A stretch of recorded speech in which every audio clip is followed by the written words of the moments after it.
What do you count as valuable in your life? Value. This is a very interesting topic. Valuable, I think, just for me, is learning a lesson. Like, if you took the time to address an issue and you've learned from it, then that is the most valuable thing you can do for yourself.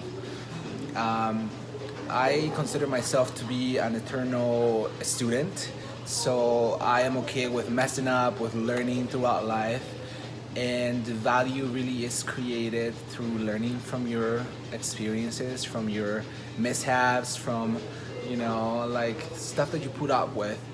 And to me, that's the most valuable thing, just learning from your mistakes and growing from them. That's what I think valuable means to me. How about for you? For me, it's also growth is really valuable to me. Like I cannot stand stagnation. It just drives me up the wall. Yeah. And so I always have to be doing something. And so that growth is valuable to me. And then my relationships with people are really valuable to me.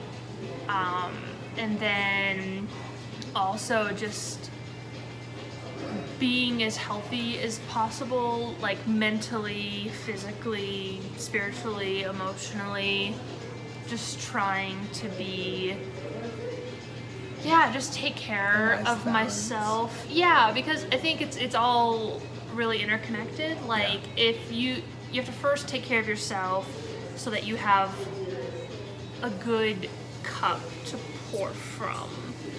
Because you can't pour into other people if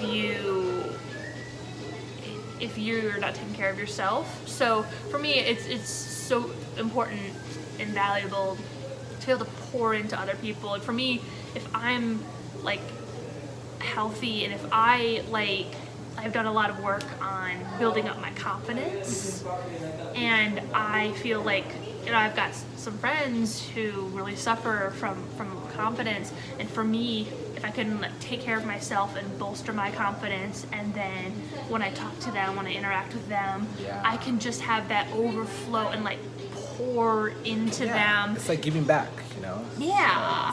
Yeah, and so for me, that sort of that relationship and that connection is really valuable to me. And when someone else is going through something emotional and tough, again, lending them my strength and being able to pour into them is really valuable to me. I think that's a great example. Just doing service not only for yourself but for others. I think it's the best kind of value that anyone can do. I think that's what we're trying to do with this, just to start conversation and create that value that hopefully you guys will take in and start those conversations with the people around you. So I'm just really curious to say, if something is not of value in your life, how do you deal with it? Well, for me, it's really, if it's not of value, first off, recognizing that so that it doesn't accidentally climb up my priority ladder. I've had that happen before. Yeah. And that really rocks things. Yeah. It throws everything kind of off balance. And so, but also I think just being brutally honest with yourself. When people say, "Oh, I'm so sorry, I'm too busy for that." Yeah. It's actually, and I don't remember who I heard say this, but they said, no, what you should actually say is, "I'm sorry, that's not a priority to me." And it's hard to tell someone that. Imagine. Because you make up excuses and stuff, but in your head you're like, doing that thing that's not very valuable to me, and such like that. I've had that sort of brutal conversation just over movies. My dad will want to go to some whatever superhero movie or something like that. And he'll be like, "Hey, you want to go to that superhero movie?" Da, da, da. And I'm like, "Oh, sorry, I don't have the time." And I'm like, "No, I'm sorry, Dad. I do not value that type of film. I value. Endgame was so good. Okay, cool. I haven't seen it, but and then I said I value time with you. Yeah.